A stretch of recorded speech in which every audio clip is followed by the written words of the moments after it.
Hello बच्चों, मैं हूं एम के यादव, आपका अपना टीचर।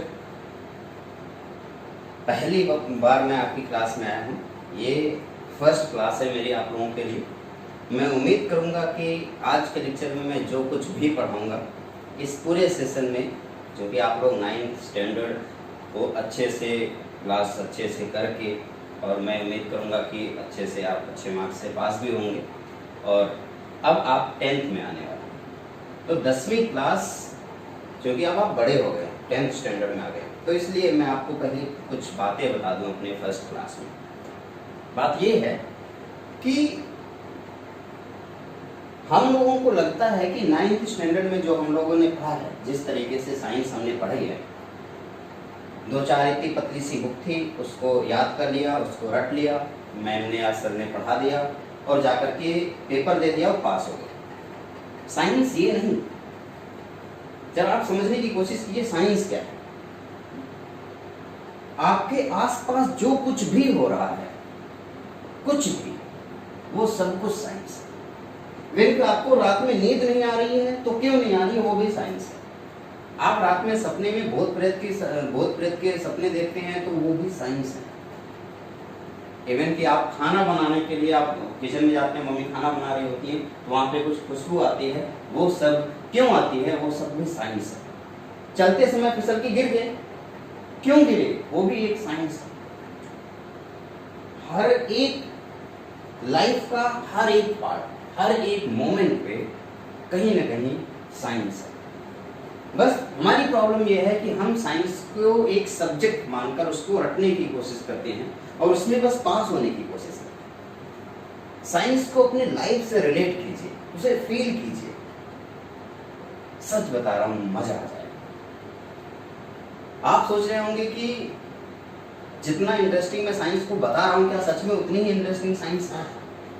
जी हाँ, बिल्कुल उतनी ही इंटरेस्टिंग। और मैं जितना बता रहा हूं उससे कई गुना ज्यादा इंटरेस्टिंग साइंस है, कई गुना ज्यादा। चलिए एक छोटा सा क्वेश्चन पूछता हूं। शायद आप लोगों ने फुटप्रिंट विदाउट फीट करके इंग्लिश में एक चैप्टर पढ़ा होगा, शायद, और अगर नहीं पढ़ा होगा तो शायद 10th स्टैंडर्ड में आप पढ़े। उसकी एक छोटी सी स्टोरी बताता हूँ। उसमें एक पुलिस वाला रहता है, उसे एक चोर को पकड़ना होता है। जो चोर है, जो विलन है जिसको पकड़ना है, वो दिखाई नहीं देता, इनविजिबल मैन, वो दिखाई नहीं देता, बट उसको पकड़ना है हथकड़ी लगा। अब यहाँ पे पुलिस वाला दो चीजें सोच सकता है। पहली बात तो ये कि इसको एक ऐसे बंदे को पकड़ना है, एक ऐसे बंदे को हथकड़ी लगानी है जो दिखाई नहीं देता, जो कि इसके लिए बहुत ही टफ टास्क है। और दूसरी तरीके से वो सोच सकता है कि एक ऐसे बंदे को हथकड़ी लगानी है जो दिखाई नहीं देता, एक बहुत ही इंटरेस्टिंग टास्क है। सेम इसी तरीके से हमारा साइंस है, और उस साइंस में मैं बात करने वाला हूं अभी केमिस्ट्री की। आपके ये फर्स्ट चैप्टर है साइंस का, जिसका नाम है chemical reactions and equations, chemical equations. तो पहले मैं आपको केमिस्ट्री की कुछ बातें बता देता हूं, जिससे आप आगे केमिस्ट्री को अच्छे से समझ सकें। पहली बात तो ये कि क्या आप में से जितने बच्चे हैं, क्या आप में से कोई ऐसा है जो मार्वल की मूवीज पसंद करता है? जैसे Spiderman, the Thor, Hulk, doctor strange, क्या इस टाइप की मूवीज आपको पसंद है? और अगर इन सारे टाइप की मूवीज आपको पसंद हैं तो यकीन मानिए आपको साइंस पसंद है। क्या आप 19वीं सेंचुरी में बनी हुई इस मूवी मैट्रिक्स का नाम सुने? और अगर आपने सुना हो तो मुझे पता है कि आप जरूर इस मूवी को देखेंगे, और वो भी साइंस है। आप भी सोच रहे होंगे अजीब मास्टर है, मूवी देखने की बात कर रहा है, घर वाले तो मार डालेंगे।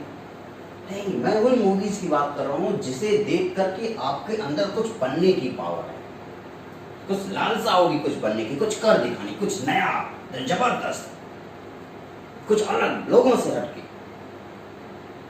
ऐसी मूवीज की बात कर रहे हैं। सोच लीजिए अगर आपके पास ऐसी पावर आए जो स्पाइडरमैन के पास, सोच लीजिए आपके पास वुल्वरीन की पावर आ जाए, कि आपको कहीं भी चोट लगे ऑटोमेटिक ठीक हो जाए।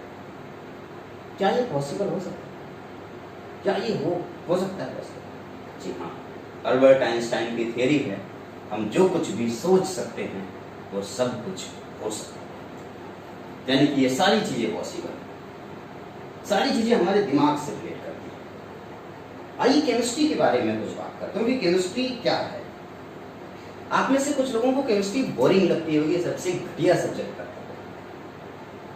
यकीन मानिए केमिस्ट्री है भी सबसे घटिया सब्जेक्ट, सबसे बोरिंग सब्जेक्ट। लेकिन आप में से वहीं पे कुछ लोगों को केमिस्ट्री सबसे इंटरेस्टिंग लगता होगा, जबरदस्त, मजेदार। यकीन मानिए केमिस्ट्री मजेदार है, बस आपको देखने का नजरिया होना चाहिए। साइंस को देखने का नजरिया, ये मेरा पहला लेक्चर है, इसलिए मैं आपको पहले साइंस बताना चाह रहा हूँ और उसके बाद फिर उसको एक्सप्लेन करूंगा डिटेल में, ताकि सारी चीजें आपको समझ में आए। चलिए इमेजिन कीजिए आपके पास एक ग्लास है, कांच का ग्लास।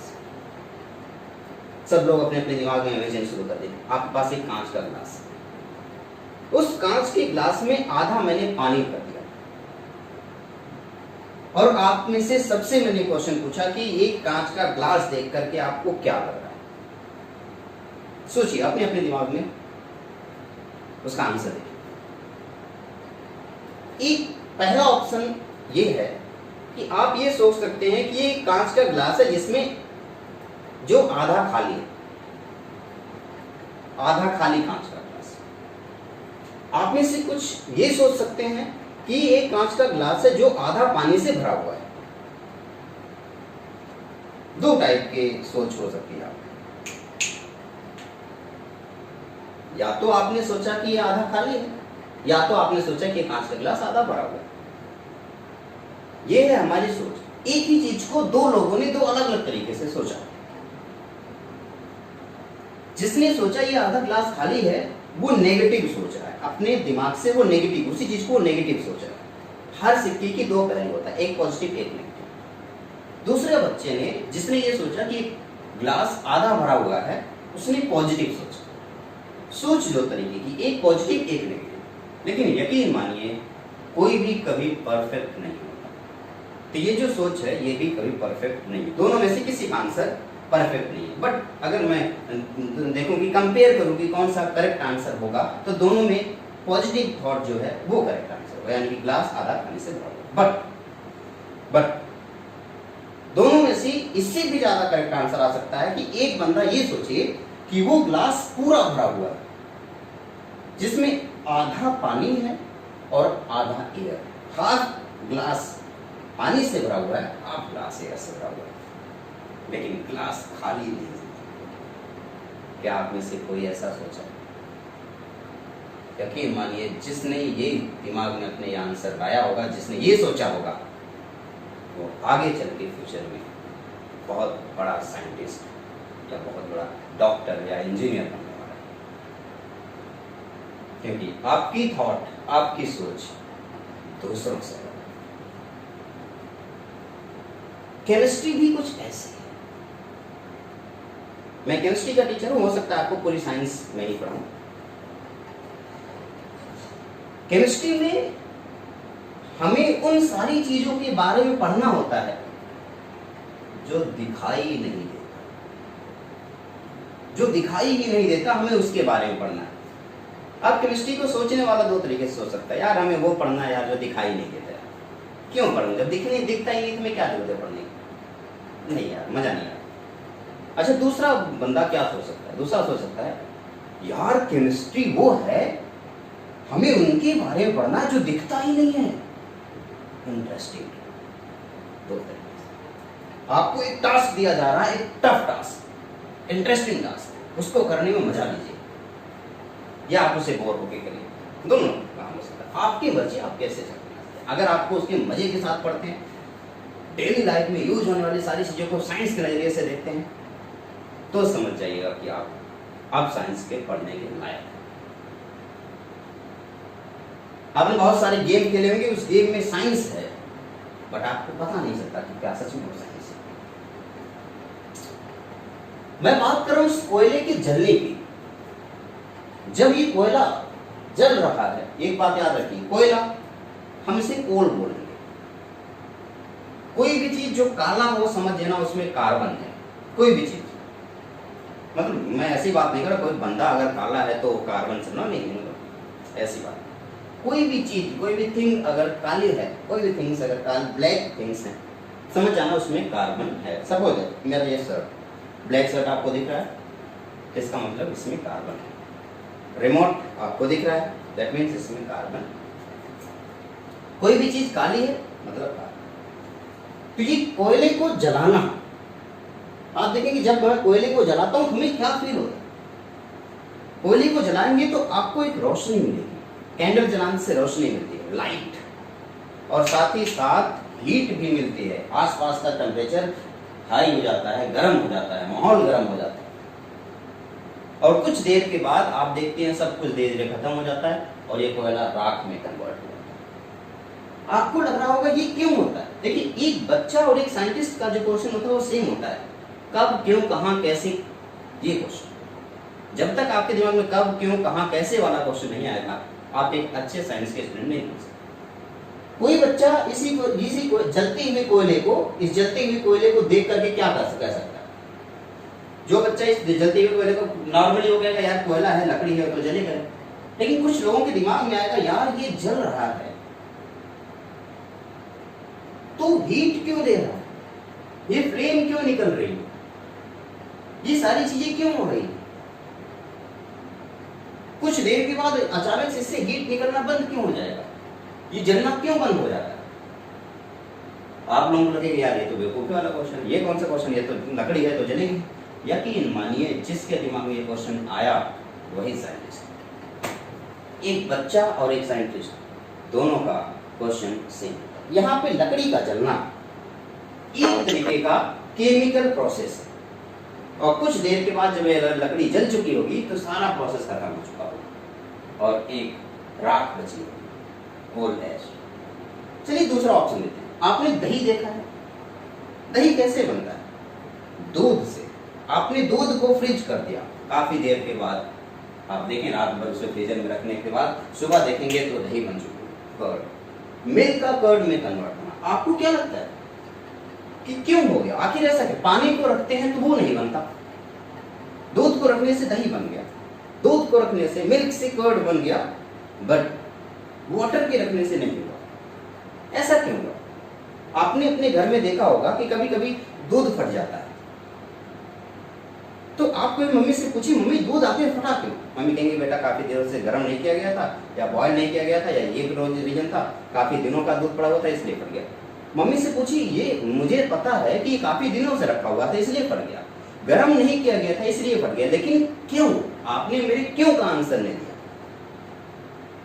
सपोज दैट मैंने आपसे पूछा कि आपके पिताजी का क्या नाम है और आप बताएं आंसर, मेरे पिताजी की बड़ी बड़ी मूछें हैं। भैया मैंने जो पूछा क्या उसका आपने आंसर दिया। मैंने आपके पापा का नाम पूछा, हो सकता है आप सही बात कर रहे हो, आप सही बता रहे हो मेरे पिताजी की बड़ी बड़ी मूछें हैं, मेरे पिताजी टकले हैं, या मेरे पिताजी की बड़ी बड़ी बाल हैं। आप ऐसा आंसर दे रहे हैं, हो सकता है आंसर सही हो, लेकिन क्या मेरे क्वेश्चन का आंसर नहीं। मम्मी ने बिल्कुल सही बताया कि बेटा दूध काफी दिनों का हो गया था इसलिए फट गया, लेकिन क्या आंसर सही था, नहीं। रीजन उन्होंने बिल्कुल करेक्ट रीजन नहीं, आपको साइंस में मिलेगा उसका रीजन कि क्यों दूध फटा, वो सारी चीजें क्यों। यानी दूध का दही बनना ये भी एक तरीके का केमिकल प्रोसेस है। आपके घर में पुराने आयरन के पार्टिकल्स रखे होंगे, लोहे के पार्ट्स, आप देखेंगे वो लोहे का जो पार्ट है कुछ देर के बाद जंग लगने लगता है उसमें, लोहे में। आप पुराना लोहा उठा के देखें, आप उसमें देखेंगे जंग लग चुका है, ब्राउन कलर की एक लेयर उस लोहे के ऊपर आ चुकी है। घर में कोई भी लोहे का बर्तन होगा उसमें ब्राउन कलर की एक लेयर आ गई, क्यों होगा। आपको लग रहा होगा कि तो भाई लोहा है काफी देर के बाद रखने पे जंग लगता है, लेकिन क्यों। आपने अगर घर पे ये बात पूछा, पापा से दादा से आपने ये बात पूछा, तो पापा या दादा बोलेंगे बेटा लोहा काफी पुराना हो गया था इसलिए इसमें जंग लग गया, लेकिन क्यों लगा, आखिर लोहे में ही क्यों लगा। हमारे घर में एल्यूमिनियम की प्लेट्स हैं, थाली है, थाली के अंदर जंग क्यों नहीं लगा, लोहे में ही क्यों लगा। ये क्वेश्चन आपको पूछना था और इसका आंसर आपको मम्मी या दादा या दादी नहीं दे पाएंगे, उसका आंसर आपका केमिस्ट्री का टीचर यानी कि मैं दूंगा। तो ये जितने भी प्रोसेसेस आपको दिख रहे हैं, burning of coal, milk of curd and rusting of iron, ये सारी चीजें एक तरीके का केमिकल प्रोसेस है। ये सब कुछ एक केमिकल रिएक्शंस की वजह से हुआ। स्टार्ट पॉइंट नोट करके लिखें, burning of coal, note point. Copy में पहला चैप्टर है तो आपने अपने कॉपी में सारी चीजें नोट्स बनाते चले जाएंगे। फर्स्ट पॉइंट लिखें, burning of coal, milk to curd and rusting of iron.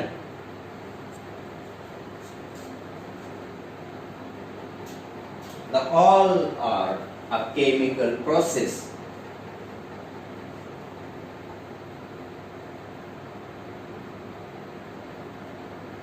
in which one form is converted to another form by chemical reactions. सारी चीजें आप ऐसे नोट कर लो। इस केमिकल रिएक्शन को हम केमिकल इक्वेशन से रिप्रेजेंट करेंगे आगे चलेंगे। तो अब हमारे इस पूरे चैप्टर की पहली हेडिंग होगी ऑब्जेक्टिव ऑफ दिस लेसन। इस पूरे लेसन में हम क्या क्या पढ़ने वाले हैं, आप देखें ऑब्जेक्टिव। इस पूरे लेसन में आज के लेक्चर में हमें क्या क्या चीजें पढ़नी है, इसको आप हमसे ध्यान से डिटेल में देखेंगे। सबसे पहले definition of a chemical reaction. पहला ये डिफाइन अ केमिकल रिएक्शन, या हमें पढ़ना होगा definition of a chemical reaction. First point.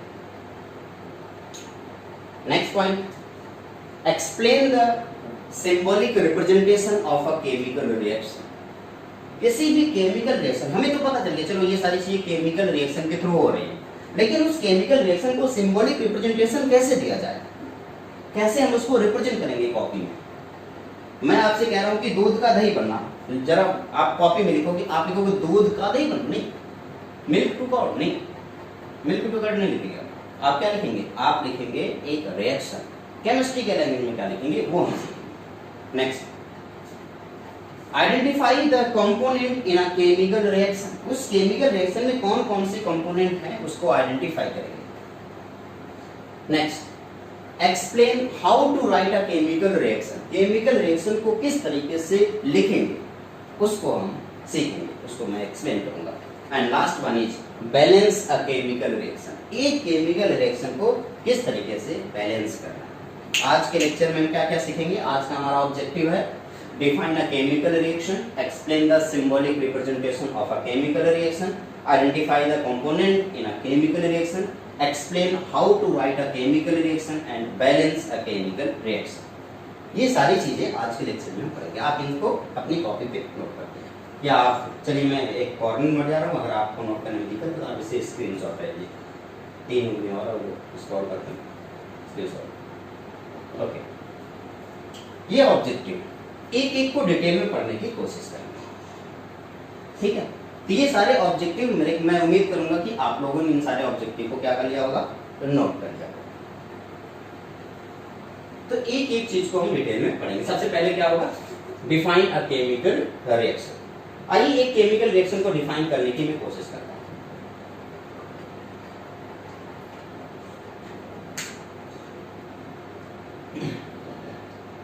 सबसे पहले रिएक्शन में एक एग्जांपल ले रहा हूं।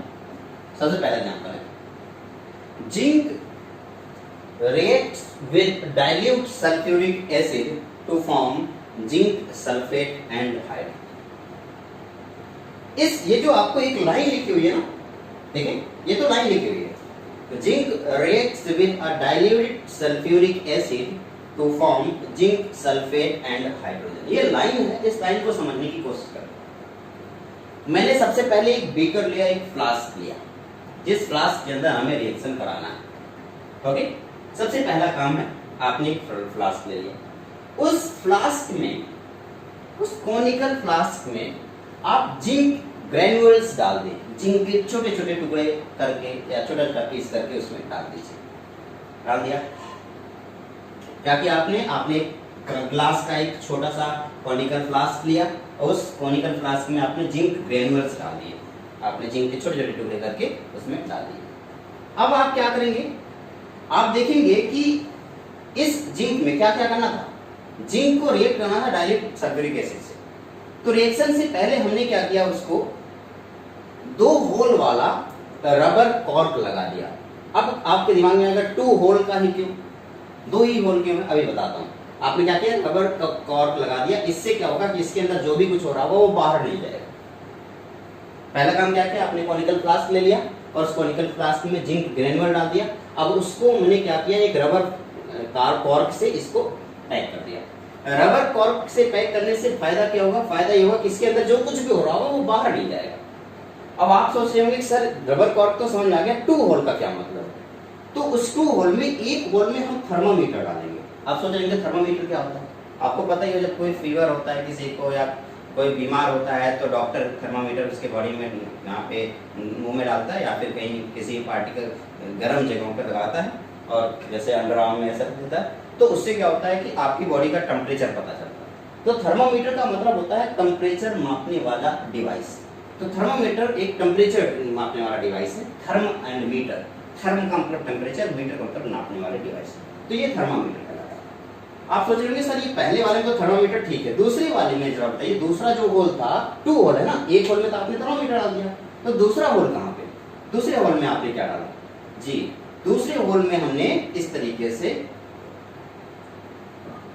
फनल डाल दिया। आप सोचेंगे ये फनल का काम क्या है, फनल का काम ये है कि फनल की हेल्प से हम इसके अंदर कोई भी चीज अब डाल सकते हैं, कोई भी लिक्विड सब्सटेंस डाल सकते हैं। ये हमने अपना सेटअप तैयार कर लिया। क्या किया, एक कॉनिकल फ्लास्क लिया, उसके अंदर जिंक ग्रेन्यूल डाला, उसके अंदर कॉर्क लगाया, रबर कॉर्क लगाया जिसमें 2 होल थे, एक होल में हमने क्या डाला थर्मामीटर, दूसरे होल में हमने क्या डाला फनल डाल दिया। चलिए अब हमें क्या करना है, जिंक को रिएक्ट कराना है डाइल्यूट सल्फ्यूरिक एसिड से। अब हमारे पास डाइल्यूट सल्फ्यूरिक एसिड है, कितने ml, 5 ml, और इस 5 ml डाइल्यूट सल्फ्यूरिक एसिड को मैंने इस फनल के हेल्प से इसके अंदर डाल दिया। ये देखिए, जैसे मैंने इस 5 ml डाइल्यूट सल्फ्यूरिक एसिड को इसके अंदर डाला, क्या होगा, थोड़ी देर के बाद आप देखेंगे कि ये जो जिंक था ये धीरे धीरे धीरे धीरे कन्वर्ट हो चुका होगा, इस तरीके से बदल चुका होगा। ये देखिए बदल गया, कलर इसका चेंज हो गया, और साथ ही साथ जब इसका कलर चेंज हो रहा है तो आप देख रहे हैं यहाँ से एक एयर निकल रही है। ये देखिए एयर निकल रही है, ये देखिए ये जो गैस के बबल्स निकल रहे हैं, 2 चीजें हुई। पहली बात तो ये हुई कि इसके अंदर गैस के बबल्स निकले, दूसरी बात ये हुई कि इसका कलर चेंज हो गया और इसका अमाउंट भी कम होता चला गया, ऐसे कम हो गया। फिर धीरे धीरे हमने क्या किया, देखा कि वो गायब हो गया, कलर चेंज हुआ, धीरे धीरे ये पूरा का पूरा जिंक ग्रेन्यूल गायब हो गया और इसके अंदर से एयर के या गैस के बबल्स निकलना शुरू हो गए। और थर्मामीटर में देखिए क्या होगा, थर्मामीटर में ये कॉन्टिन्यूसली, ये जो पहले आप देख पा रहे हैं, ये सिर्फ इतना मरकरी का रीडिंग यहाँ पे है, वो मरकरी का रीडिंग धीरे धीरे बढ़ता चला गया। तो ओवरऑल हुआ क्या होगा, 3 चीजें हमने देखी इस पूरे एक्सपेरिमेंट में, 3 चीजें देखी। कौन कौन सी, पहली बात तो वो जो जिंक हमने डाला था अंदर ना, वो जिंक ही गायब हो गया अचानक से, धीरे धीरे गायब हुआ, मतलब अचानक से धीरे धीरे गायब हो गया। और उसके अंदर से आप बताइए ऐसा क्या हुआ होगा कि उसके अंदर से गैस के बबल्स निकलने लगे। वो गैस का बबल है कौन सा गैस, दूसरी चीज। और तीसरी चीज ये है थर्मामीटर का टेम्परेचर बढ़ गया, थर्मामीटर में मर्करी का लेवल बढ़ गया। 3 चीजें। अब इन तीनों से हम कंक्लूजन निकालेंगे।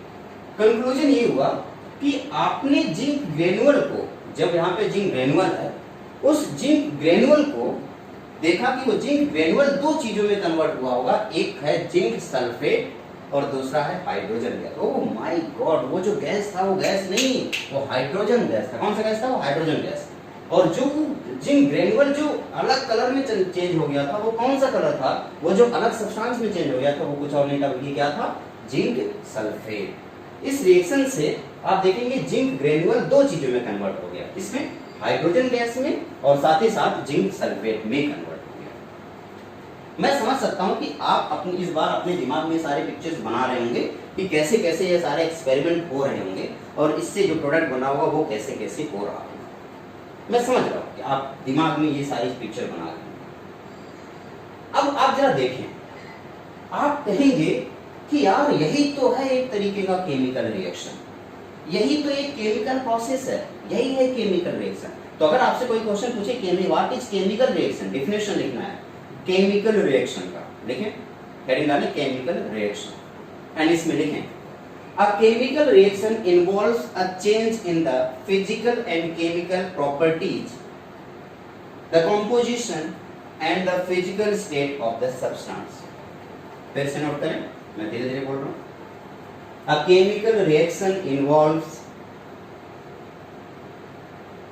a change in the physical and chemical properties,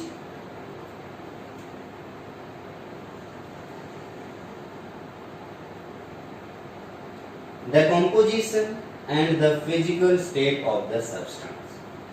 Chemical reaction physical chemical property change करता है, physical state उसका चेंज कर देता है, उसका composition चेंज कर देता है, ये होता है केमिकल रिएक्शन। तो मैं उम्मीद करूंगा कि आप अभी तक केमिकल रिएक्शन के डेफिनेशन को लिख चुके होंगे और ये जो केमिकल रिएक्शन होता है इसको अपने मेमोराइज आपने दिमाग में पूरी तरीके से फीड कर लिया होगा कि होता क्या है केमिकल रिएक्शन अच्छे से। अब इसको रिप्रेजेंट करने के लिए रिप्रेजेंटेशन के बारे में हम बात करेंगे।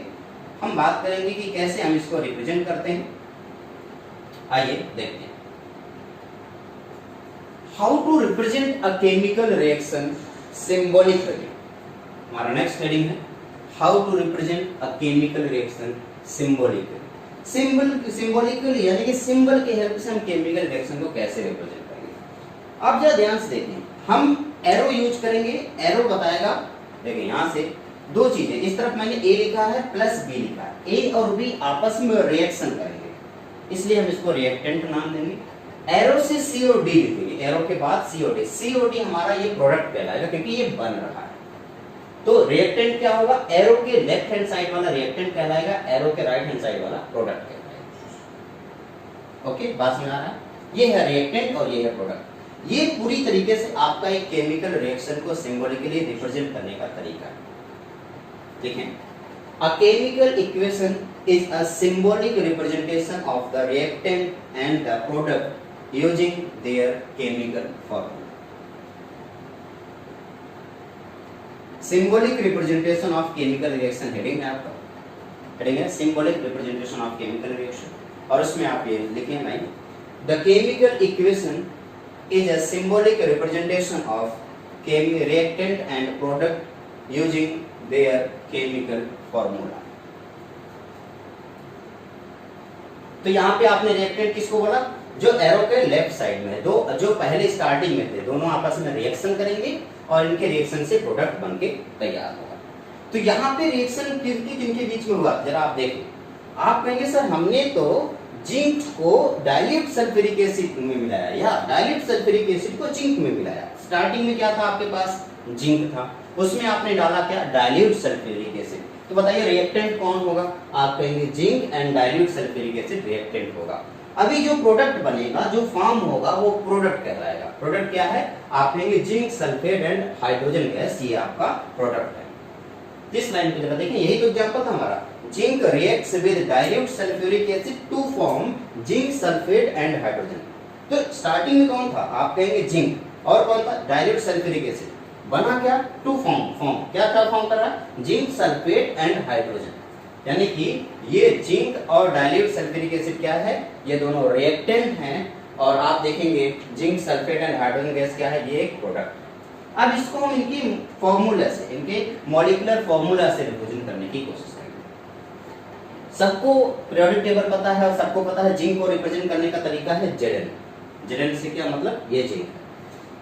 दिल लिखा हुआ है, इसका मतलब वो आप लोग जो दिल समझ रहे हैं वो दिल नहीं, ये है दिल का मतलब होता है डाइल्यूट। इसमें डाइल्यूट का क्या मतलब होता है, डाइल्यूट का मतलब जिसमें पानी का अमाउंट ज्यादा हो। ये डाइल्यूट H2SO4, H2SO4 क्या है, आप कहेंगे सर सल्फ्यूरिक एसिड। दिल से डाइल्यूट और ये है सल्फ्यूरिक एसिड का फॉर्मूला H2SO4। एरो आपने देख ही लिया, जिंक सल्फेट ZnSO4, ये जिंक सल्फेट। एक्वस लिखने का मतलब हो गया कि ये पानी के अंदर है इसलिए एक्वस। ये S का मतलब होता है सॉलिड, प्लस H2 हाइड्रोजन किस फॉर्म में, गैस फॉर्म में, इसलिए यहाँ पे G लिख दिया मतलब गैस। तो ये पूरा आपका एक रिएक्शन हुआ और इस रिएक्शन को रिप्रेजेंट करने का तरीका हुआ। तो किसी भी केमिकल रिएक्शन को रिप्रेजेंट करने का जो तरीका होता है इसे केमिकल इक्वेशन का नाम देते हैं। तो this is a chemical equation. तो अगर आपके दिमाग में केमिकल इक्वेशन क्या होता है तो आप याद रखें, केमिकल इक्वेशन होता है किसी भी केमिकल रिएक्शन को रिप्रेजेंट करने का जो तरीका है उसे केमिकल इक्वेशन बोलते हैं। ओके, अब इस केमिकल इक्वेशन में क्या क्या चीजें होती हैं जरा इसको समझने की कोशिश करें। फिर से वही चीज लिख रहा हूं, आपने कहा जिंक को डाइल्यूट सल्फ्यूरिक एसिड से लिखा और रिएक्ट कराया और बना जिंक सल्फेट बना और हाइड्रोजन गैस बना। तो ये दोनों जिंक और डाइल्यूट सल्फ्यूरिक एसिड क्या है, रिएक्टेंट्स हैं, और ये जिंक सल्फेट और हाइड्रोजन क्या है, ये एक प्रोडक्ट। तो जिंक किस फॉर्म में था, सॉलिड फॉर्म में, तो जिंक को क्या लिखा, सॉलिड। H2SO4 जिसे तेजाब का नाम दिया जाता है, छपाक मूवी आपने देखी है ना, छपाक मूवी में वही H2SO4 यूज किया जाता है, लेकिन ये H2SO4 डाइल्यूट है। जो छपाक में मूवी में यूज किया है वो कॉन्सेंट्रेटेड H2SO4 है, वो हमारी बॉडी को पूरी तरह से जला देता है। यकीन नहीं मानेंगे, जहाँ पे ये 100% कॉन्सेंट्रेटेड सल्फ्यूरिक एसिड यानी तेजाब बनता है, और अगर आप उस तेजाब के कंटेनर में आप गिर गए 2 मिनट के अंदर आपकी हड्डियां भी नहीं उठेंगी, हड्डियां भी। इतना खतरनाक है, सोचिए। वो अलग बात है अब बैन लग चुका है और सल्फ्यूरिक एसिड का मार्केट में बिकना बंद हो चुका है। मैं आपको याद दिला दूं कि ये आपके इन्वर्टर की बैटरी के अंदर यही सल्फ्यूरिक एसिड यूज किया जाता है, उसमें इसका कॉन्सेंट्रेशन 33% होता है, काफी कम होता है, लेकिन फिर भी डाइल्यूट सल्फ्यूरिक एसिड है। वही तेजाब अगर इन्वर्टर के बैटरी वाला तेजाब अगर आपके चेहरे पे लग जाए या आपके हाथ पे लग जाए तो आपके हाथ में इन्फेक्शन हो जाएगा, हाथ जल जाएगा, चेहरा जल जाएगा, कपड़े पे गिर गया तो कपड़ा जल जाएगा, खराब हो जाएगा। जिंक जो सॉलिड फॉर्म में था, सल्फ्यूरिक एसिड जो डाइल्यूट सल्फेट ये लिख दिया, ZnSO4 जिंक सल्फेट बना जिसको हमने ZnSO4 से लिखा, एक्वस है यानी कि पानी के अंदर है, और हाइड्रोजन गैस के फॉर्म में इसलिए जी लिखा हुआ है। तो हमारा काम है ये देखना कि केमिकल इक्वेशन कंटेन्स क्या क्या केमिकल इक्वेशन कंटेन करता है। सबसे पहला केमिकल इक्वेशन में क्या रहेगा, रिएक्टेंट होते हैं, ये दोनों रिएक्टेंट होते हैं। और क्या होता है, आप कहेंगे सर रिएक्टेंट ही नहीं प्रोडक्ट भी होते हैं केमिकल इक्वेशन में, ये दोनों प्रोडक्ट है ना, तो केमिकल इक्वेशन में क्या होता है और प्रोडक्ट होता है। केमिकल इक्वेशन में रिएक्टेंट्स लिखे जाएंगे और केमिकल इक्वेशन में क्या लिखा जाएगा, प्रोडक्ट लिखा जाएगा। यहाँ पे प्रोडक्ट क्या है, ZnSO4 और H2SO4, और एक एरो से इसको सेपरेट किया जाएगा, and arrow separates the reactant and product. Reactant और प्रोडक्ट को सेपरेट करने के लिए एक एरो का यूज किया जाता है, ठीक है, ये एरो। तो केमिकल इक्वेशन 3 चीजों को कंटेन करता है, रिएक्टेंट को, प्रोडक्ट को और एक एरो। एरो का काम होता है रिएक्टेंट और प्रोडक्ट को अलग करना, सेपरेट करना। एरो के राइट साइड में प्रोडक्ट लिखा जाएगा और एरो के लेफ्ट साइड में हमेशा रिएक्टेंट लिखा जाएगा। आइए कुछ एग्जांपल्स से इसे हम समझने की कोशिश करते हैं। पहला एग्जांपल क्या है, the first example is burning of coal. याद कीजिए सबसे पहले लेक्चर स्टार्ट करने में यही एग्जांपल हमने लिया। तो कोल का मतलब कार्बन, मैंने बोला था ना जो चीज काली है उसे कार्बन है, इसका मतलब कार्बन किस फॉर्म में, सॉलिड। कोयला पहले किस फॉर्म में था, सॉलिड फॉर्म में था। और फिर आपने क्या किया, ऑक्सीजन की, याद रखिए कोयले को अगर ऑक्सीजन की एब्सेंस में जलाएंगे तो नहीं चलेगा, बिल्कुल नहीं चलेगा। आगे मैं आपको काजल बनाना, काजल किसी लड़की का नाम नहीं है, मत सोचना पड़ोस की लड़की का नाम काजल और उसको हम बना रहे नहीं। काजल बनाने का मतलब वो आंखों में वो जो सुरमा नहीं लगता है, वो लैक्मी का जो आजकल 200 रुपए का आता है, तो वो कैसे बनता है, वो इसी कार्बन से बनता है, इसी कोयले से बनता है। लेकिन कैसे बनता है उसके बारे में हम डिटेल में आगे बात करेंगे। अभी कार्बन को प्रेजेंस ऑफ ऑक्सीजन, याद रखें ऑक्सीजन की प्रेजेंस में ही हमेशा आग जलती है। अगर ऑक्सीजन नहीं होगा आग नहीं जलेगी, कुछ भी कर लो, जो मन करे कर लो। मैं कह रहा हूँ आप मुझे जलाने की कोशिश कर रहे हो, मेरे आसपास ऑक्सीजन नहीं, हमने कहा कर जला के देख ले, चल चला, नहीं जला पाओगे, क्यों, क्योंकि मेरे आसपास ऑक्सीजन नहीं है। आप लोग मूवी में देखे होंगे कि वो अपने आसपास एक कवच बना लेता है, वहां पे कोई भी कितना भी आग जलाए वो कवच के अंदर वो आग नहीं जा पाती। तो वो जो कवच तैयार कर रहा है वहां पे उतनी दूर उसने ऑक्सीजन का एब्सेंस क्रिएट कर दिया। तो जितनी दूर वहां पे कवच है यानी कि वो स्फेरिकल कवच, वहां पे आपने देखा कि वो ऑक्सीजन है ही नहीं, और जहां पे ऑक्सीजन नहीं है आग वहां पे जाएगा ही नहीं, आग जलेगा ही नहीं। तो वो आराम बैठेगा, जला के देखा, चल बेटा जला ले, पावर दिखा लिया, वो थाइनोस की बेचारे की पावर खत्म हो गई, कुछ नहीं कर पाया। तो यही काम होता है।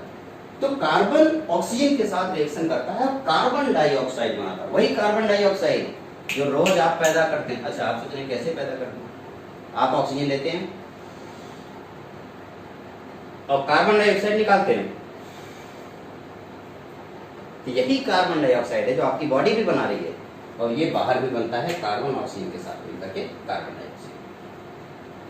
ओके, तो ये जो कार्बन है और इस कार्बन को ऑक्सीजन के साथ जब आप मिलाएंगे तो कार्बन, ये ऑक्सीजन आया, ये कार्बन मिला और दोनों मिलकर कार्बन डाइऑक्साइड बना और वाटर में, एटमॉस्फेयर में पहुंच गए कार्बन डाइऑक्साइड, जिसे आप धुआं बोलते हैं।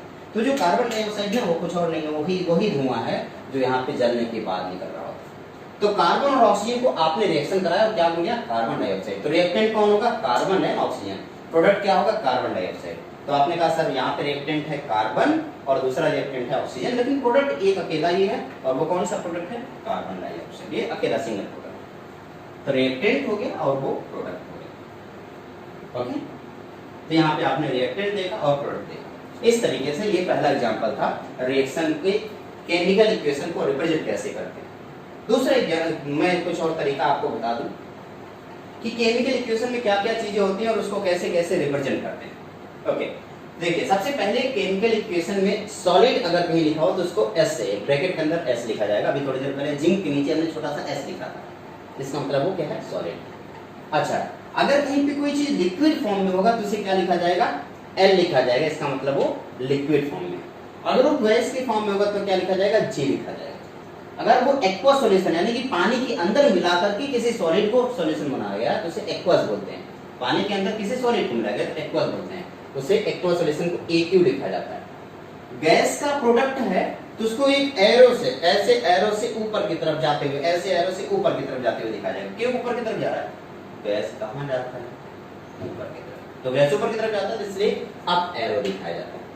अगर कोई चीज सॉलिड बन गया और प्रेसिपिटेट, प्रेसिपिटेट का मतलब जम जाना, तो अगर कोई चीज जम गया तो कहाँ लिखेगा? नीचे ही जमेगा, ऊपर तो नहीं जमेगा ना, तो नीचे जम जाता है, उसे प्रेसिपिटेट बोलते हैं, उसको डाउन एरो से रिप्रेजेंट करते हैं।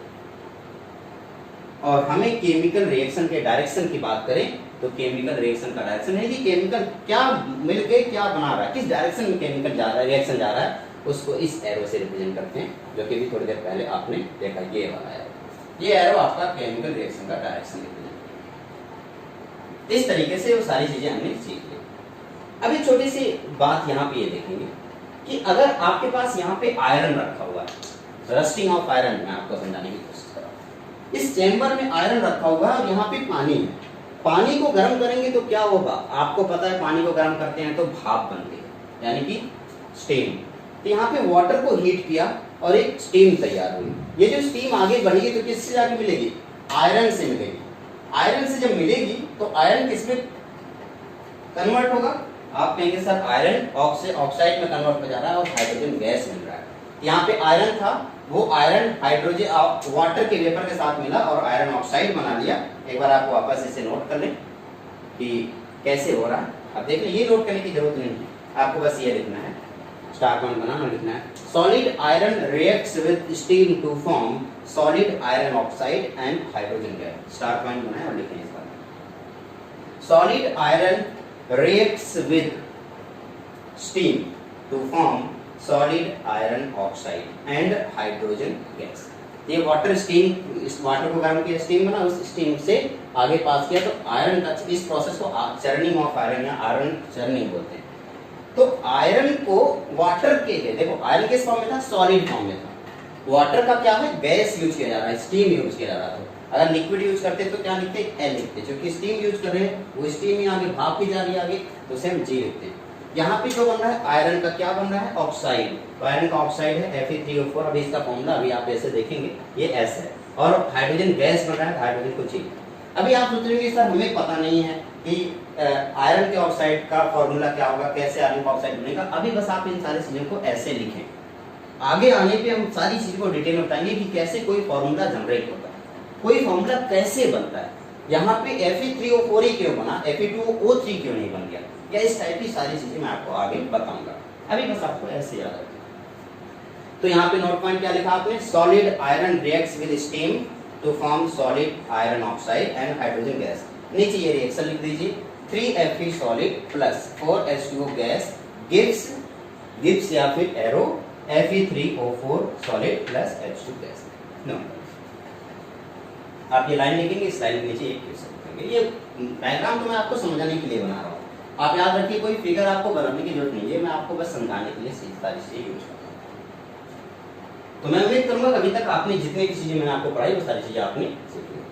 अब आगे चीज है कि केमिकल इक्वेशन को लिखते कैसे कैसे, उसकी कुछ स्टेप्स हैं। पहले step, writing a chemical equation, heading डालें राइटिंग अ केमिकल इक्वेशन, आराम से हेडिंग डालें।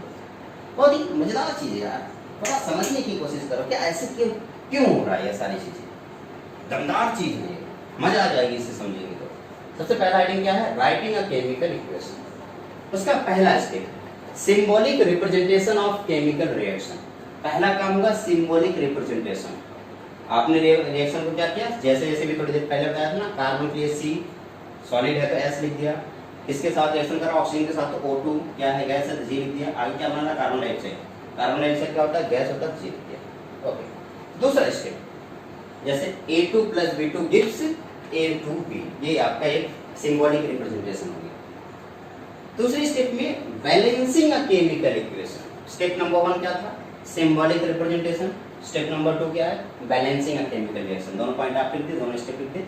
स्टेप नंबर 1 क्या था, सिंबॉलिक रिप्रेजेंटेशन, स्टेप नंबर 1 लिख लें, symbolic representation of chemical reaction. Step number 2 क्या है, बैलेंसिंग अ केमिकल रिएक्शन। जब आप स्टेप नंबर 1 लिखेंगे उसके सामने आप लिख दीजिए A2 + B2 गिव्स A2B। ये आप सिंबॉलिक रिप्रेजेंटेशन में आप ये लिख लीजिए। उसके बाद सेकंड स्टेप क्या होगा, सेकंड स्टेप है आपका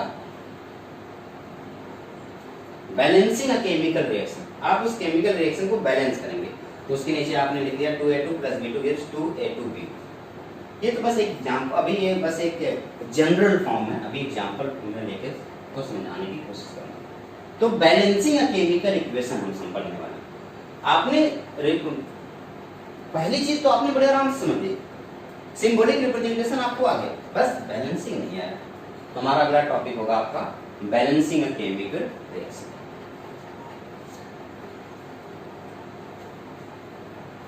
हेडिंग डालें balancing a chemical reaction,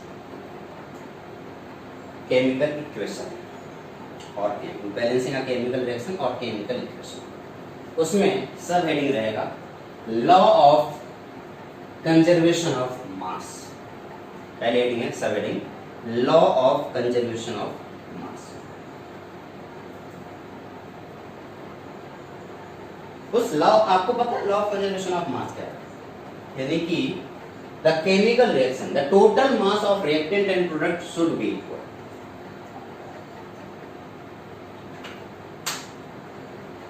should भी कहना गलत होगा, मस्ट भी कहना सही होगा। तो आप मस्ट भी लिखें या शुड भी लिखें, आपकी मर्जी। In a chemical reaction the total mass of reactant and product, reactant का टोटल मास एंड प्रोडक्ट का टोटल मास हमेशा इक्वल होगा, उसे चेंज नहीं कर सकते। 1 किलो चीनी में 1 किलो पानी मिलाएंगे या 1 लीटर पानी मिलाएंगे तो 2 किलो हो गया। तो जो शरबत बनाओ तो 2 ही किलो का होगा ना, ऐसा थोड़ी कि 2.5 किलो का शरबत बन गया, 2 ही किलो का। ठीक है, तो total law of conversion of mass ये कहता है, कंजर्वेशन ऑफ मास ये कहता है a chemical in a chemical reaction the total mass of reactant and product should be equal. Note करें, ये सारे पॉइंट आप नोट करते हैं, जो भी चीजें लिखी हो बोर्ड पे, कोई जरूरी नहीं बार बार मुझे बताना ना आपको।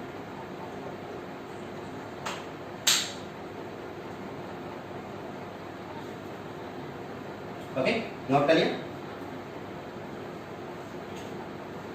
ठीक है। चलते हैं, अब हम इक्वेशन को बैलेंस करने की कोशिश करते हैं। हमारे पास ये इक्वेशन है A2 + B2 गिव्स 2A2। हमने क्या किया, जब आप रिएक्शन को बैलेंस करेंगे तो आप देखिए A2 दो A2 के 2 मॉलिक्यूल, एक A2 यहाँ पे एक A2 यहाँ पे, प्लस B2 का एक रखा और देखा कि 2 AB2 के बराबर है। आप देखेंगे ये एक मशीन है और जिसमें ये आपको जो पोर्शन दिख रहा है एग्जैक्ट ऐसे दिख रहा है, समझ जाना कि ये इक्वल है। अगर ये कोई अप डाउन होता समझ लेना अनइक्वल था, अभी तो इक्वल दिख रहा है। ठीक, तो मैं अभी आपको सारी चीजें फिर से एक एक करके सारी चीजें बताने की कोशिश करूंगा।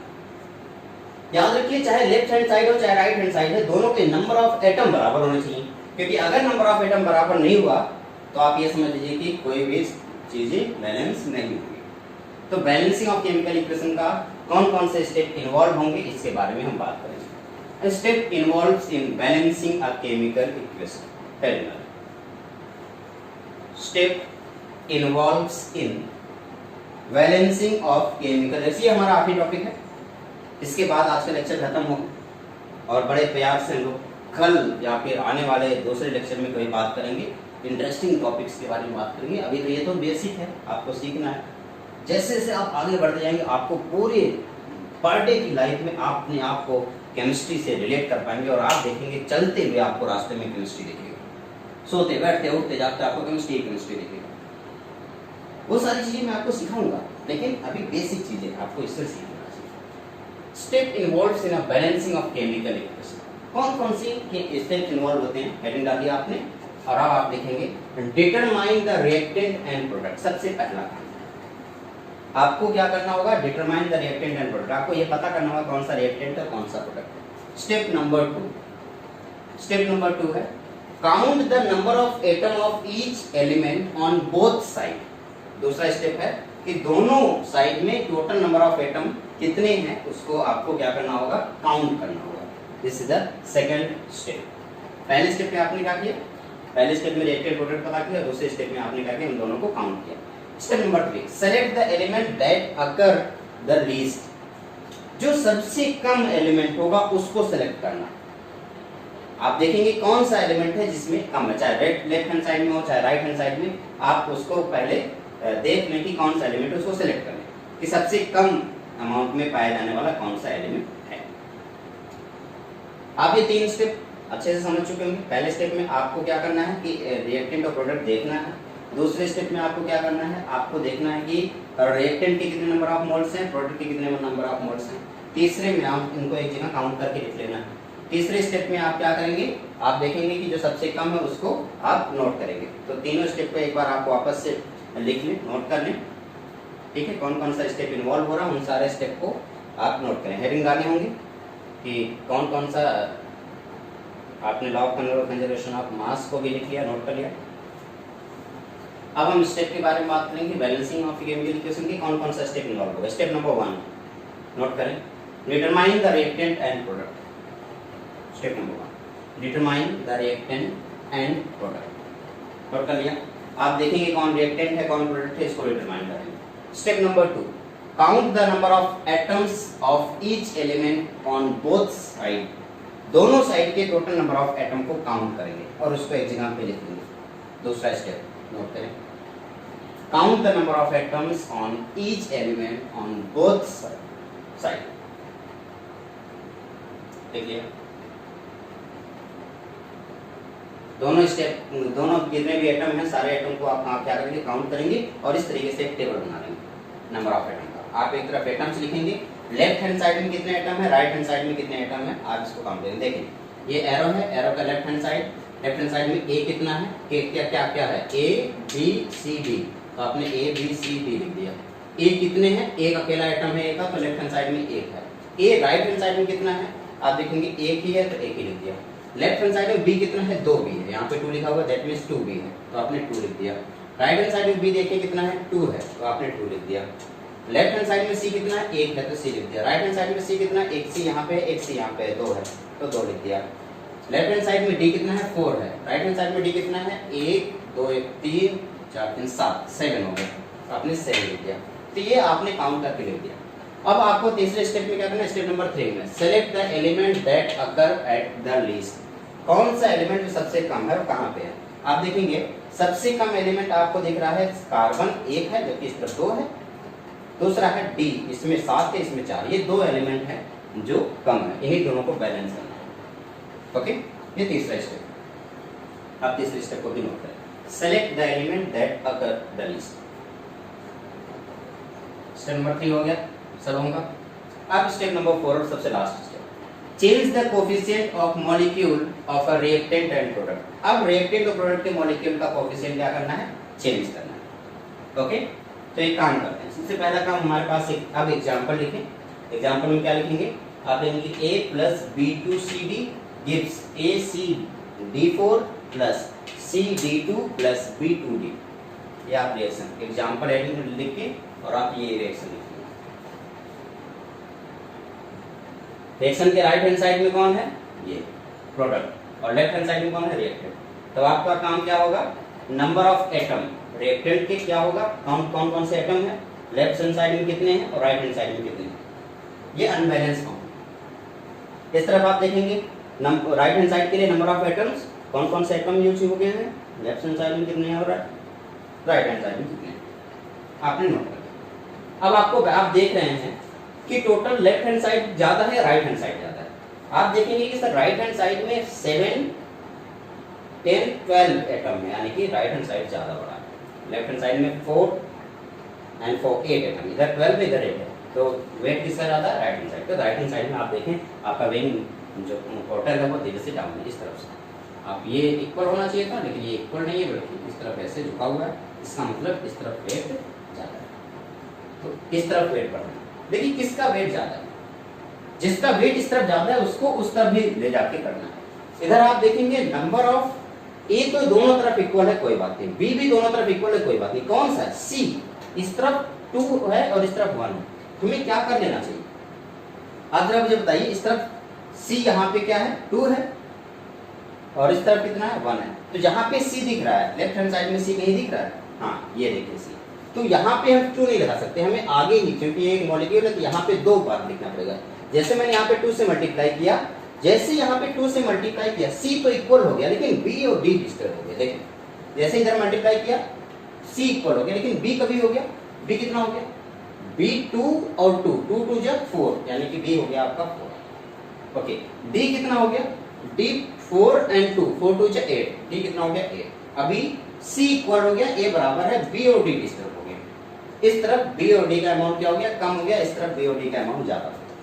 अब जिस तरफ बी और डी का अमाउंट कम होगा उस तरफ देखेंगे, किस तरफ कम है? इस तरफ। बी का कितना है? 4 है, इधर बी कितना है? 2 है। तो जहां पे बी है वहां पे क्या कर देना चाहिए? 2 से मल्टीप्लाई कर देना चाहिए, क्योंकि अगर यहाँ 2 से मल्टीप्लाई करेंगे तभी 4 की इक्वल हो जाएगा।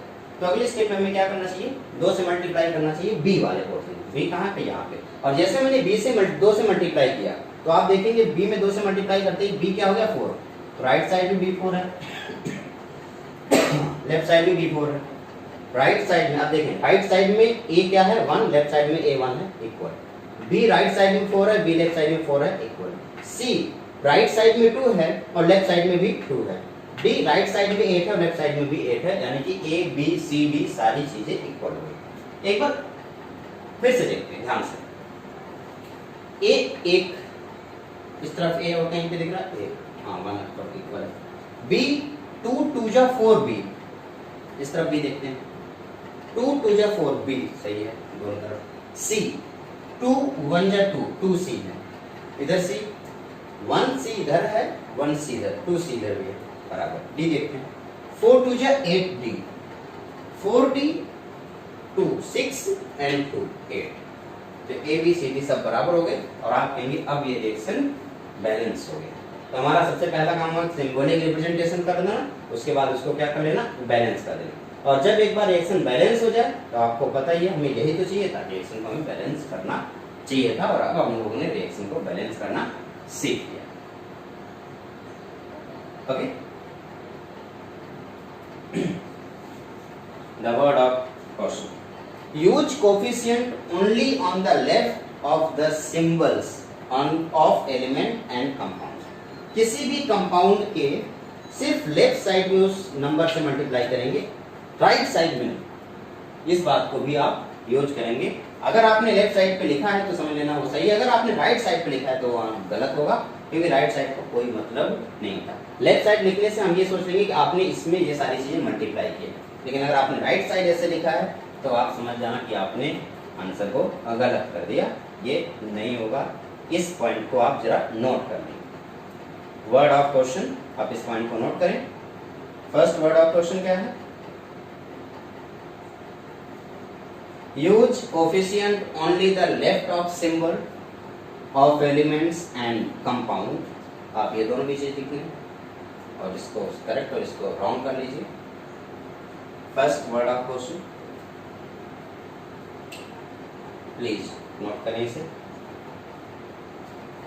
इसके पहले जो एग्जाम्पल आपने देखा था मेरे ख्याल से वो भी नोट कर चुके होंगे। नहीं नोट किया तो आप वीडियो को पॉज करके उन सारे आंसर को नोट कर लेना, स्टेप्स को देख करके। सेकेंड वर्ड ऑफ क्वेश्चन है never change the formula of the compound of an element to balance the equation. Suppose that ये फॉर्मूला है B2CD4 और आपने इसको चेंज कर दिया B2 B4 कर दिया, C यहाँ पे 2 लिख दिया और D को 8 कर दिया, तो आप समझ जाइए ये दूसरा फॉर्मूला बन जाएगा। फिर प्रोडक्ट ही चेंज हो जाएगा, रिएक्टेंट ही चेंज हो जाएगा, मॉलिक्यूल ही चेंज हो जाएगा। इसलिए आप सिर्फ लेफ्ट साइड में ये लिखेंगे और फॉर्मूला कभी भी चेंज नहीं करेंगे, इस बात को याद रखें। Second word of question. तो मैं उम्मीद करूंगा कि अभी तक आप लोगों को सारी चीजें समझ में आ गई। तो नेक्स्ट है reaction of hydrogen and oxygen. हमारा अगला एग्जांपल है एग्जांपल नंबर 2। देखिए reaction of hydrogen and oxygen, ये आखिरी एग्जांपल होगा, इसके बाद आज की क्लास खत्म होगी। Reaction of hydrogen and oxygen क्या है? H2 + O2 gives H2O।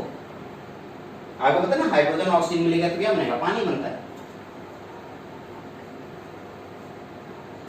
इसीलिए इसका नाम हाइड्रोजन है। दुनिया में सारी चीजों को जलाने के बाद कार्बन डाइऑक्साइड बनता है, बट हाइड्रोजन को जलाने पर पानी बनता है। जलाने का मतलब ऑक्सीजन के साथ रिएक्शन।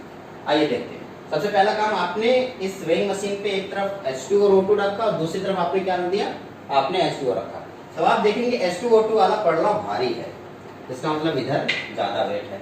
तो वेट बराबर करने के लिए क्या करना चाहिए? सबसे पहले ये कर लेना चाहिए कि लेफ्ट हैंड साइड और राइट हैंड साइड में कितने कितने एटम किस किस के हैं। तो पहला काम तो ये कर लेना चाहिए। तो वही है लेफ्ट हैंड साइड मतलब रिएक्टेंट और राइट हैंड साइड का मतलब क्या हो गया? प्रोडक्ट। तो पहला काम वही कीजिए जो आप लोगों ने अभी इसके पहले वाले में किया था। रिएक्टेंट प्रोडक्ट कितने लेफ्ट हैंड साइड में कितने राइट हैंड साइड में, पहले ही नोट कर लीजिए। तो आपने नंबर ऑफ एटम, एलिमेंट कौन कौन सा है? दो ही एलिमेंट है, हाइड्रोजन और ऑक्सीजन। लेफ्ट हैंड साइड में हाइड्रोजन कितना है? 2।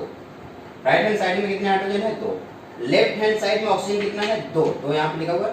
हाँ, राइट हैंड साइड में ऑक्सीजन कितना है? 1। तो मैंने इस सबसे पहला काम ये कर लिया। इससे हमें पता चला कि लेफ्ट हैंड साइड में टोटल 3 एटम है, जबकि राइट हैंड साइड में 4 है। तो राइट हैंड साइड में 3 एटम है, लेफ्ट हैंड साइड में 4 है। इसका मतलब लेफ्ट हैंड साइड ज्यादा वेइंग है कंपेयर टू, वेट इसका ज्यादा है compare to right hand side. अब हमें क्या करना चाहिए? राइट हैंड साइड को बैलेंस करना है। तो क्या कर दूं? आप कहेंगे सर राइट हैंड साइड में ऑक्सीजन की कमी है, तो आप राइट हैंड साइड में जहां ऑक्सीजन है वहां 2 से मल्टीप्लाई कर दो, तब लेफ्ट और राइट बराबर हो जाएंगे। ओके, तो जहां ऑक्सीजन है यानी कि ऑक्सीजन देखी जगह पे यहाँ मल्टीप्लाई करना चाहिए, 2 से मल्टीप्लाई यहाँ पे कर देना चाहिए। तो जब वहां पे 2 से मल्टीप्लाई कर देंगे तो क्या होगा? तो जैसे यहाँ पे 2 से मल्टीप्लाई होगा, आप देखें ये वाला इसी चीज को मैं 2 बार कॉपी कर लिया हूँ। अब एक बार प्रोडक्ट के लिए लिखूंगा और एक बार रिएक्टेंट के लिए लिखूंगा। हमने क्या किया? इधर 2 से मल्टीप्लाई किया। जैसे यहाँ पे 2 से मल्टीप्लाई किया तो 2 × 2 = 4, हाइड्रोजन 4 हो गया और ऑक्सीजन तो बैलेंस हो गया, लेकिन हाइड्रोजन ज्यादा हो गया। अभी हमें क्या कर लेना चाहिए? अभी हाइड्रोजन को इधर भी 2 से मल्टीप्लाई करूंगा तो हाइड्रोजन 4 और हाइड्रोजन भी 4। इधर हाइड्रोजन कहाँ पे है? यहाँ पे। तो अब यहाँ पे क्या कर लेना चाहिए? 2 से मल्टीप्लाई कर लेना चाहिए। और जब यहाँ पे 2 से मल्टीप्लाई कर लेंगे तो 4 4 बराबर हो जाएगा। चलिए एक बार करके देखते हैं। क्या सब लोगों ने कर लिया? 2 से मल्टीप्लाई किया। एक बार आप काउंट कर लेते हैं, दोनों से मल्टीप्लाई करने के बाद क्या बराबर हो गया? 2 से जैसे मल्टीप्लाई किया तो 4 हाइड्रोजन लेफ्ट हैंड साइड में, 4 हाइड्रोजन राइट हैंड साइड में, 2 ऑक्सीजन लेफ्ट हैंड साइड में, 2 ऑक्सीजन राइट हैंड साइड में, यानी कि लेफ्ट हैंड साइड और राइट हैंड साइड दोनों बराबर हो गया। तो फाइनल जो इक्वेशन होना चाहिए 2H2 + O2 + O2 gives 2H2O। ये आपका एक बैलेंस इक्वेशन है। तो मैं उम्मीद करूंगा कि आप इक्वेशन को बैलेंस करना भी सीख चुके होंगे आराम से, प्यार से। क्या किसी को कोई समस्या है? अगर किसी को कोई प्रॉब्लम हो तो आप कमेंट बॉक्स में जाकर के कमेंट कर सकते हैं। प्रॉब्लम कमेंट कीजिए या व्हाट्सएप पे आप सीधे मुझे मैसेज कीजिए, सीधा आप क्वेश्चन पूछिए और अगर आपका क्वेश्चन जेन्युइन हुआ तो हम समझ जाएंगे। क्या और एग्जांपल देखना चाहते हैं? चलिए एक और लास्ट एग्जांपल लेते हैं।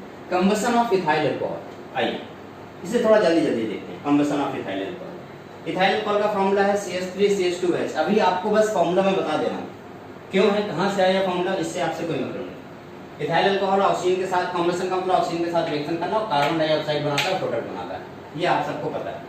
तो हमने क्या किया? लेफ्ट हैंड साइड में क्या क्या है? इथाइल अल्कोहल लिख दिया, ऑक्सीजन लिख दिया, प्रोडक्ट क्या क्या बन रहा होगा, कार्बन डाइऑक्साइड बन रहा होगा और वाटर बन रहा होगा। तो कार्बन डाइऑक्साइड लिख दिया और वाटर लिख दिया। अब हमारा काम होगा कि ये देखना कि लेफ्ट हैंड साइड में कितने एटम है, राइट हैंड साइड में कितने एटम। लेफ्ट हैंड साइड में कौन कौन सा एटम है, कार्बन है, हाइड्रोजन है, ऑक्सीजन है। तो कार्बन कितने हैं, 2 है, लिख दिया। हाइड्रोजन कितना है, राइट हैंड साइड में कार्बन कितना है, 1 लिख दिया। लेफ्ट हैंड साइड में हाइड्रोजन कितना है, 6 लिख दिया। राइट हैंड साइड में हाइड्रोजन कितना है, 2 लिख दिया। लेफ्ट हैंड साइड में ऑक्सीजन कितना है, 2 3 लिख दिया। राइट हैंड साइड में ऑक्सीजन कितना है, 3 लिख दिया। ओके, अब हमारा काम क्या होगा, लेफ्ट हैंड राइट हैंड को बराबर करना। सबसे पहले ये देख लेना है कि कार्बन यहाँ पे 2 है और यहाँ पे 1 है, तो हमें क्या कर लेना चाहिए, राइट हैंड साइड वाले कार्बन वाले में 2 से मल्टीप्लाई कर देना चाहिए। तो कार्बन वाला कौन सा है, ये है, तो 2 से मल्टीप्लाई यहाँ पे करना चाहिए, यहाँ पे करना चाहिए। आप कहेंगे कार्बन वाले पे करना है तो 2 से मल्टीप्लाई कर दिया। और जैसे मैं यहाँ पे 2 से मल्टीप्लाई किया, आप देखेंगे ऑक्सीजन बदल गया होगा। कितने ऑक्सीजन राइट हैंड साइड में हो गया, 2 and 2 4। तो ऑक्सीजन कितना हो गया राइट हैंड साइड में, 2 2 जा 4 + 1 5, ऑक्सीजन 5 हो गया। अभी कार्बन तो बैलेंस हो गया, ऑक्सीजन थोड़ा सा डिस्टर्ब हुआ और हाइड्रोजन अब बैलेंस करना है।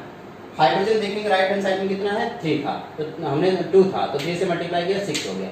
और राइट हैंड साइड में हाइड्रोजन 6 हो गया और लेफ्ट हैंड साइड में हाइड्रोजन 6 हो गया। राइट हैंड साइड में आप टोटल ऑक्सीजन कितने हैं जरा कैलकुलेट करते हैं, तो 2 2 4 and 3 4 3 7। और लेफ्ट हैंड साइड में ऑक्सीजन कितना है, आप कहेंगे 3। तो हमें क्या करना चाहिए, बैलेंस करना है। ऑक्सीजन को क्या करें, अगर मैं इस वाले ऑक्सीजन को 3 से मल्टीप्लाई कर दूं तो 3 2 जा 6 and +1 7। तो लेफ्ट हैंड साइड में भी 7 आ जाएगा, राइट हैंड साइड में भी 7 आ जाएगा। तो हमें क्या करना चाहिए, इस ऑक्सीजन को बढ़ाना है। अब यहाँ पे नहीं मल्टीप्लाई करेंगे, यहाँ पे मल्टीप्लाई करने से सब डिस्टर्ब हो जाएगा, इसलिए सिर्फ ऑक्सीजन वाला हम मल्टीप्लाई करेंगे। तो सिर्फ ऑक्सीजन कहाँ पे है, यहाँ पे।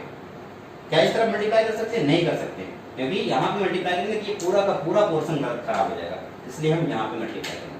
3 से यहाँ पे जैसे मल्टीप्लाई कर दिया तो 3 2 जा 6 + 1 7। तो राइट साइड में भी 7 है और लेफ्ट साइड में भी 7 है। इस तरीके से ये आपका फाइनल इक्वेशन क्या हो गया, देखिए फाइनल इक्वेशन क्या है, CH3CH2OH + 3O2 gives 2CO2 + 3H2O। ये आपका फाइनल इक्वेशन है कंबशन ऑफ इथाइल अल्कोहल। इस तरीके से हम लोगों ने 3 इक्वेशन देखा और इन 3 इक्वेशन को क्या किया, बैलेंस किया। अब इन 3 इक्वेशन को बैलेंस करने के बाद आप लोगों को आगे पढ़ाया जाएगा टाइप्स ऑफ रिएक्शन के बारे में। लेकिन अभी फिलहाल आज का लेक्चर यहीं पे खत्म होता है। टाइप्स ऑफ रिएक्शन, किस तरीके से जब पटाखे फोड़ा जाता है तो पटाखे फोड़ने के बाद ऊपर आसमान में आप देखेंगे अलग अलग कलर के सारी चीजें दिखाई देती है। तो उसका कलर क्यों अलग अलग होता है, आसमान में देखते समय जब पटाखे ऊपर जाकर के फूटते हैं तो उनका कलर चेंज होता है। आपने वो चरखी जब आपने घुमाई होगी, जलाया होगा दीपावली में, तो चरखी के अंदर से कलर निकलता है, वो कलर अलग तरीके का होता है। या फिर जब आपने वो जो भी बोलते हैं उसे कोन टाइप का होता है, वहां से जब आप उसे जलाते हैं तो ऊपर से ऐसे पूरी फुलझड़ी निकलती है, तो उसका भी कलर अलग अलग। तो उन सारी चीज़ों के बारे में बात करेंगे और कितने टाइप से रिएक्शन होते हैं इनके बारे में बात करेंगे, और थोड़े बहुत कुछ साइंटिफिक चीज़ों के बारे में बात करेंगे, डेली लाइफ के बारे में बात करेंगे कि क्या आखिर होता है। लेकिन उसके लिए आपको देखना पड़ेगा आपका अपना YouTube channel my cute chemistry, या आपको प्रेरणा एजुकेशन के सेंटर उस पर चैनल पे जाना होगा। दोनों में से आप कहीं भी जाएं, दोनों जगहों पे ये वीडियो आपको मिल जाएगी। पहला चैनल है माई क्यूट केमिस्ट्री, दूसरा है प्रेरणा एजुकेशन IIT PMT कोचिंग। तो आप जहाँ से मन करे वहाँ से आप इसको देख सकते हैं। कोई भी प्रॉब्लम हो तो आप मुझे व्हाट्सएप कीजिए या आप कमेंट बॉक्स में जाके कमेंट कीजिए, मैं उस प्रॉब्लम को जितनी जल्दी हो सकेगा उतनी जल्दी सॉल्व करूँगा। ठीक है, मिलते हैं एक छोटे से ब्रेक के बाद। ब्रेक तो छोटा सा 24 आवर का होगा या फिर 2 दिन का हो सकता है, क्योंकि लॉकडाउन चल रहा है। तो आप लोग अपने घरों में रहें, कहीं बाहर ना जाएं, और अगर बाहर जाएं तो मास्क लगा कर जाएं। चलिए मिलते हैं छोटे से ब्रेक के बाद, तब तक के लिए नमस्कार, बाय बाय, आप सबका ध्यान रखें।